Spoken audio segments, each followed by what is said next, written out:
Hey guys, welcome to the Creative Entrepreneur. Today we have a great guest for you. We're going to be talking about branding your business. You don't want to miss this episode, so stay tuned. Coming to you from San Antonio, Texas. Welcome to the Creative Entrepreneur, a podcast created to help entrepreneurs build their business. Branding, marketing, analytics, positioning, and lead generation, plus interviews with other business owners to learn from their successes and failures. Now, here is your host, Abel Garza. Hey guys, welcome back to the Creative Entrepreneur. We have a great guest for you today. He is the owner of Bullhorn Creative, and he came out with a new book today called The Naming Book. Please help me welcome Brad Flowers. How are you doing today? I'm doing great. Thanks. Hey man, I'm glad to have you on the show today. We get to talk about a really cool subject, branding. So give me a little bit of information about who you are, what you do, and how you help your customers. Sure. So I'm Brad Flowers. I started Bullhorn Creative in 2008 with a partner, and we've grown over the last 12 years. And I think a lot of times the way we talk about our growth is we're kind of constantly seeking that intersection of what we're good at, what we can do profitably, and what benefits our community. And if we can get something that really hits on all three of those, we feel like we're in good space. And right now we talk about our work as building confident brands with language and design. So the reason I wanted you on the show today is because I wanted to talk about an article that you wrote in entrepreneur.com, and It's called 7 Ways to Make Your New Business Name Unforgettable. So give me give me an understanding of how this works. Give me some rules that you follow that make the business name unforgettable. Well, coming up with a name in general, I think is hard. So we started kind of naming businesses partly by accident. Someone asked us to do it and we said, sure, we gave it a shot. We, kind of built momentum. My background happens to be in language. I'm a writer and have a degree in English literature. Oh, nice. So basically, long story short, we named companies. We did it kind of intuitively, which was cool and exciting and also a little terrifying. So we felt a real need to build some process around it. And as I looked for resources in the landscape, I really couldn't find much. And so I realized there was a gap. And so I went to document our process in a way, because I figured if I needed it and if I couldn't find a good resource, there were probably a lot of other entrepreneurs who had the same problem. So there's a pain in the market for people naming their business and being successful with that. Yeah, I think so. The book kind of started from the observation of two things. To get back to answering how to make it memorable, I think there are a couple other things. First, the two hard things. One is defining your criteria that makes it successful. Oh, gotcha. It's hard to know what makes a good name and what makes a bad name. And then the second is generating lots of ideas to put against your criteria. Mm-hmm. And so the memorability part is one aspect of the criteria. So the question is how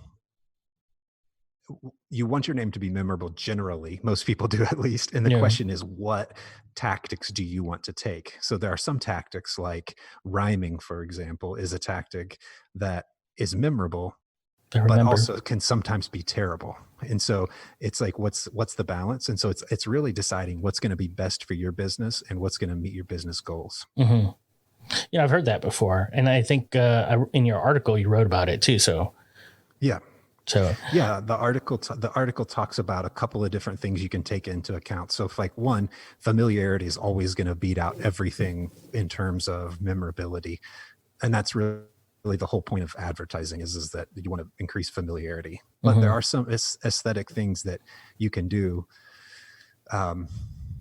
or linguistic tricks, I guess, to bring some increased memorability. So these are 7 items from academic research. These aren't things that I made up.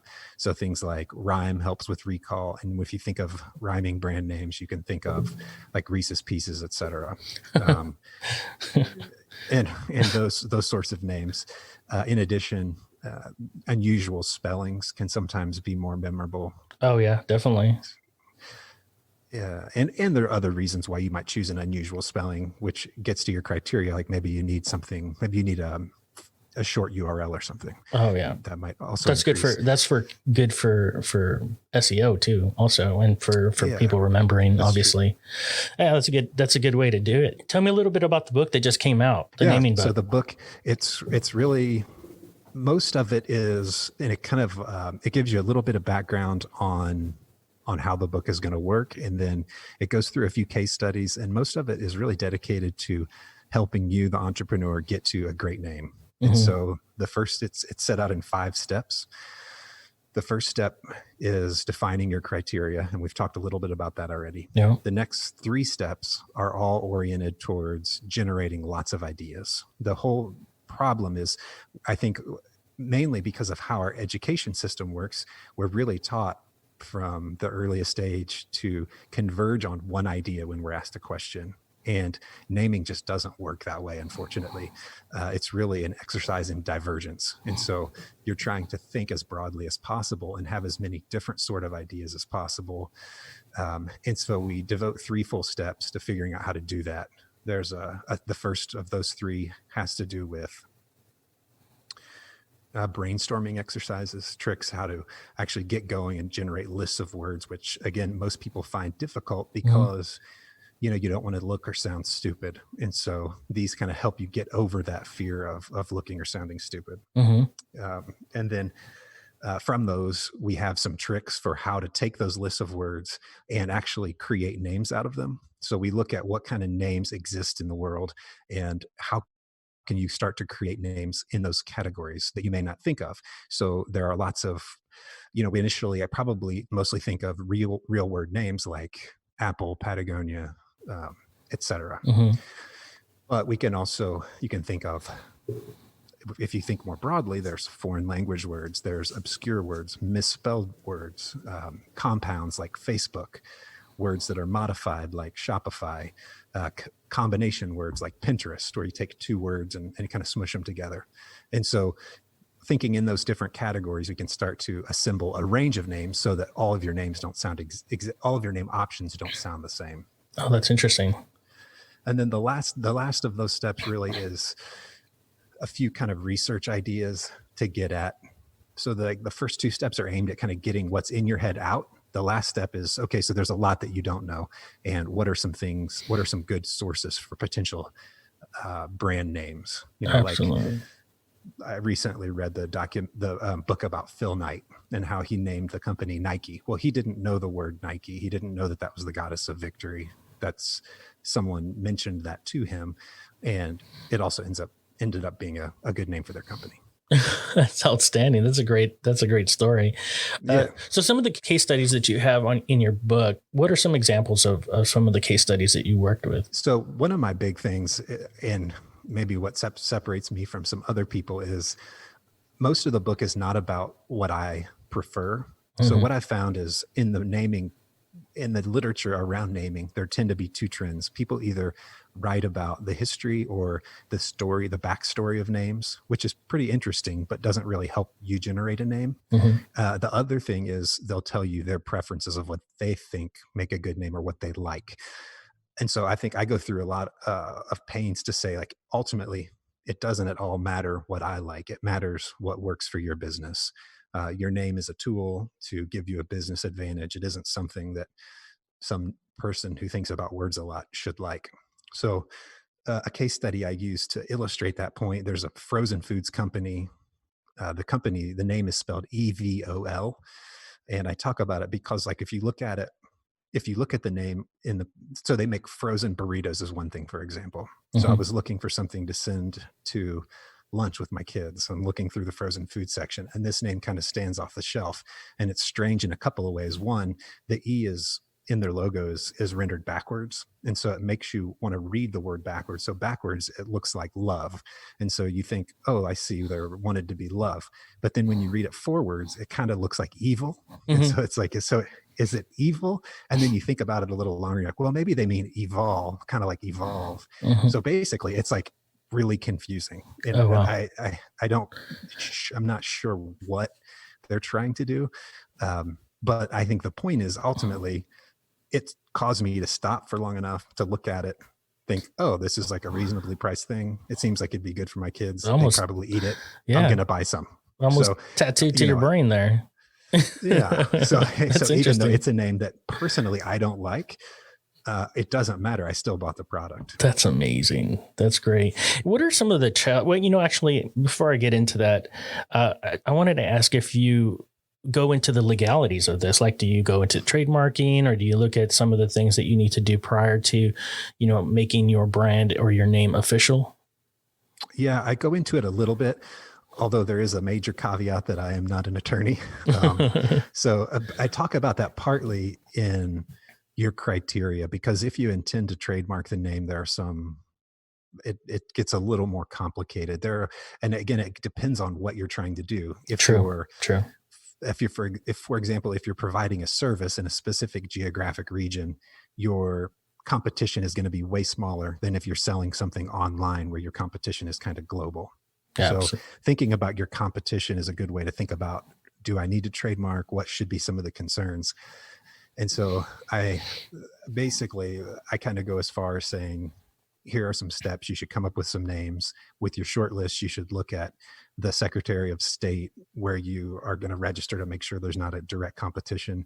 You should do some industry research to make sure there's not something that would be directly confusing. And importantly enough, also, you should do general search to make sure it's not something else that you hadn't heard of that's prominent and predominantly negative. No. I give True. an example in the book of, we were naming a nonprofit incubator, and I thought I had the greatest name. I really liked it. It like worked on all the levels, and I did some quick research. There wasn't anything like in the area, and then I did a broader search, and it turned out it was a really prominent pornography website. And it's just like one of those things. It's like, as much as I like it, some things are just hard to overcome.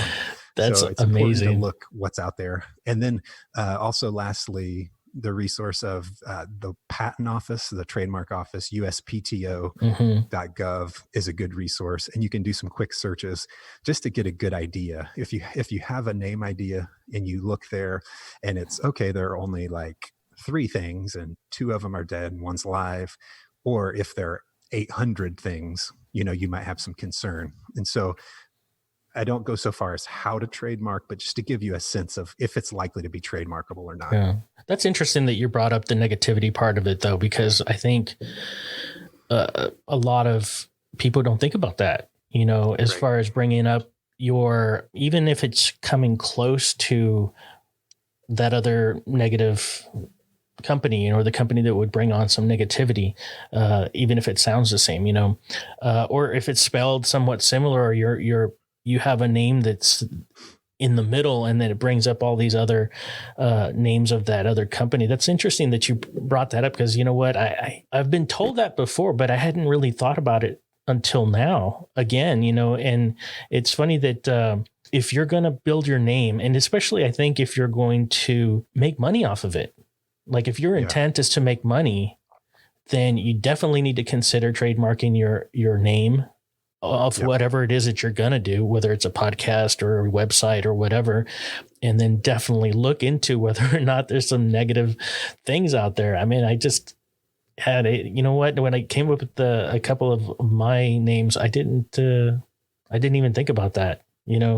Even though that's something that you should really consider. And it takes so much time to just even name something. It's crazy, because you're brainstorming, you're trying to find out what's a good name, what's a good keyword, what's a good website, what's going to be easy to remember. All these things come to mind when you're naming, but the bad thing, I didn't think about that. That's crazy. What are some of the challenges that you see some of your customers face when they're trying to name their business?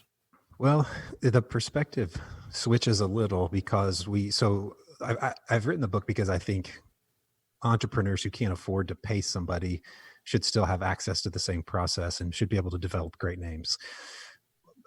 For the people who pay us, so they've thought about it and for whatever reason decided that it's either time prohibitive or it's just difficult. And so some of their issues, I kind of think the hardest thing probably is to name an organization, you have to really be intimately aware of not just how their business works, but you really have to understand their culture to get a name right. And in a lot of cases for us, we're doing renames. So these are businesses that have been successful for 20 or 30 years. And a lot of times there's a change of leadership or a change in strategic focus. And so they decide that a name change is important. And so in that case, like getting something that's culturally right is probably as important as anything else. And that's another one of those things that, like you mentioned with the competition, it's like you wouldn't necessarily think about the cultural aspect of a name, but for people to be excited about it and say it is probably as important as anything else. Because really, a name is about confidence. And if you have a name that you like, that you can really speak with confidently, that's pretty good. Yeah, it's amazing. So right now you're in Kentucky, you're working on branding, you have customers that come to you. So how are you advertising? How are you getting customers in the door? What kind of leads are you generating? So most of our business development historically has been really word of mouth. So we started off we started off in 2008. So it was another really difficult time to start a company. Um, and you kind of start off with doing. I heard someone say the other day, companies who like this start off by saying yes to everything, and then they take the next step by starting to say no to a lot of things. Yeah. And so we went through the phase to where we said yes to everything. We did all kinds of stuff, and I think it's kind of simple, but just starting off with friends and family, moving on to referral business from the work, and now it's um, we do primarily we generate content on the site, we push it out via social media, we enter some award shows, but for us, most of our customers already know they want to do a branding project. It's a question. So it's not really about persuasion for us. It's more about determining fit.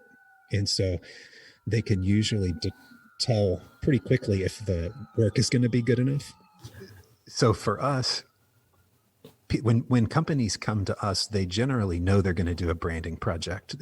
We're not really trying to persuade them to do it, and it's about determining the fit. And they've already seen our work, so we spend a lot of time making sure that we show our work in the best light possible. And then the final step in the sales process is just, is it going to work culturally? Do the two companies have cultural alignment? Because like I said, they're going to tell us some pretty intimate information about their business and trust us to help them put their best foot forward. We really think the work we do gives organizations an advantage in their marketplace. Mm-hmm. And in order to do that, we have to know a lot. So it's really kind of deciding if it's a good fit or not. That's interesting. I'm curious to know, when you talk about saying yes to everything, does that mean that you were taking on a bunch of jobs that you were not as qualified and you just went ahead and did it? Or did you become an expert in one area and then start delving into that one particular niche? We did. We started off with no expertise and no business. So we did everything anyone would ask us to do, whether we knew about it or not. It's including a friend of ours called up. She ran this large event and she said, "Hey, our bar vendor backed out. I don't know what Bullhorn does, but can you guys sell beer?" And so we said, "Yeah, sure." So we figured out how to sell beer. If you're broke, you're broke. Saying no is a luxury. That is awesome. I love it. Every business book in the world says, focus, say no. But if you don't have any money, you don't have any money. Oh, wow. That's a great story. What are some of the habits that you feel contribute to your success right now? Like, you started out, you've been doing it for a good amount of time now. Yeah. So in your daily activities, what do you feel that you're doing on a regular basis that contribute to your success? That's a great question. I think most recently there's a book that I'm sure you've heard people talk about called Traction. And we looked at that. And I think for agencies like ours, it's especially good. It's a way to kind of focus on quarter by quarter. And we've used it to really bring the whole team along. And so I think thinking about what kind of meetings you're having and how to make them really effective and galvanizing is important. And more recently, over the last 2 years, really, we've been thinking about how to effectively collaborate in a remote setting.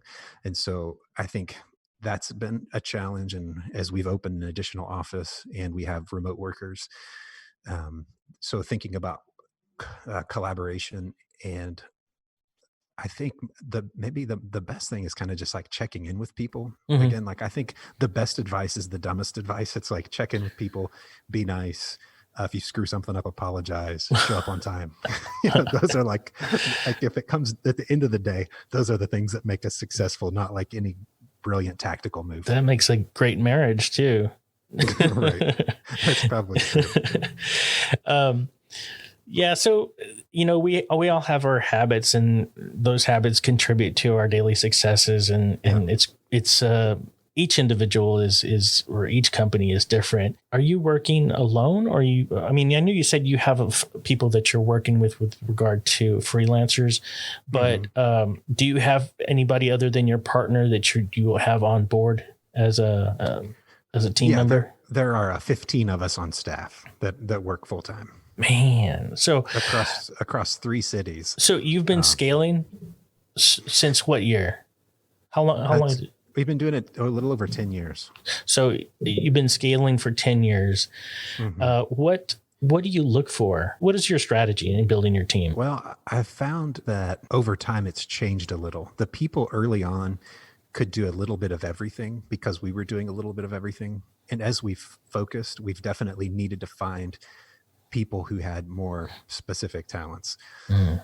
And so I think thinking about your stage of business early on, that person who can do a little bit of everything can be kind of invaluable. Someone who can write some copy, do some design, maybe do a little bit of coding. Mhm. That can be super, super helpful. But over time, it needs to become a little more specialized. And then I think also thinking about getting the right people to um, manage projects and manage relationships. And that's been a thing that we've not always done the best at, but are continuing to think more about. Having continuity there is so important. That you could do the best work in the world, but if the relationship isn't set up to accept the work, it's going to fall flat every single time. And so that's something I've been thinking more and more about. That makes sense. What is your expertise in, and what is your role in this? Me individually. Yes, sir. Okay. Yeah, I so I it's one of the things I like about it is I still get to do a lot of stuff. So I still like to go to pitches and pitch business and say, hey, Hmm. this is what I think why we'd be a good fit. I still lead naming projects, and I do a little bit of writing for Bullhorn internally and externally. Um, but a lot of my time really is spent managing the business, making sure we're doing the right sort of things, making sure we're prioritizing the right things. So I spend my time kind of shifting focus on just the thing that needs the most attention at that time. I At one gotcha. time, it could be relationships, it could be internal morale, it could be business development, it could be finding a good group of like outsourced developers. So it's kind of like really making sure everything is kind of on the biggest picture working Yeah, right. on a larger scale. That's good. That's good. Yeah. That's kind of where I was wanting to find out. I didn't know if you had something specific that you were working with, and you're like, no, I'm going to be doing just this particular part, and then I'll hire people around this project. Yeah, no, I ultimately want to be running the business and managing the business and helping the people who work with me execute on the projects as well as possible. We usually like to end the podcast with some words of wisdom, some rules that you live by. Do you have something like that? Yeah, I do. Um, I think the the most important thing to me, or there are a lot of things, but if I specific to what I think have helped me out and given me advantage in business is read good books and read really broadly. And I think specifically read literature. A Mm. lot of business people really focus on the stuff that's going to make you a better leader, a better manager, or et cetera, et cetera. Hmm. And not to discard that, I read that all the time too. Don't. But I think it's important, it's essential to read good literature. It's what makes us empathetic human beings who can understand and put ourselves in other people's positions, which as a leader, if you can't do that, you won't be leading for very long. And so from there, I guess like listening carefully would probably be a second thing that I've I would say, because I have to remind myself all the time because I'm not very good at it. But, with having kids, that they kind of like really brings a lot of your baggage and issues to light. And so I noticed some of those things. Yeah. And then maybe lastly, we've had a little bit of stress. And so I think just remembering to breathe. There's this guy named Wim Hof who I was reading about not too long ago. And he has this breathing technique that you can read more about him online, but he's done everything from these ice baths to like running up Everest and just running shorts to marathons. Anyway, the power of breathing, I think, is powerful. And when things feel stressful, just taking time to make sure your breathing makes a great deal of difference. Absolutely, man. Great advice, great words of wisdom. How can our listeners get a hold of you? Well, they can email me directly at brad@bullhorncreative.com. They can read about our work at bullhorncreative.com. Our case studies are there. There's some of our thinking on the blog. And if you're interested in learning more about the book, it's at thenamingbook.com. And there are links there that take you out to Amazon, Barnes & Noble, anywhere else you might want to buy the book. Awesome. Well, there you go, guys. Brad Flowers, it was amazing having you on the show today. Be sure and pick up his book. All his information is going to be in the show notes. So you guys go ahead and check that out. It was a pleasure having you on the show. You're an inspiration to me and our listeners, and I'm really excited and really happy to have had you on the show today. Thank you so much. It's great. Thank you so much. Well, guys, if you haven't subscribed, please subscribe. Check out our website at thecreativeentrepreneur.net. And until next week, keep on keeping on. Thank you for listening to The Creative Entrepreneur. Please click the show notes for additional information. Want to know more? Click on the subscribe button and follow us on Facebook, Instagram, and Twitter by visiting us at tcepodcast.net.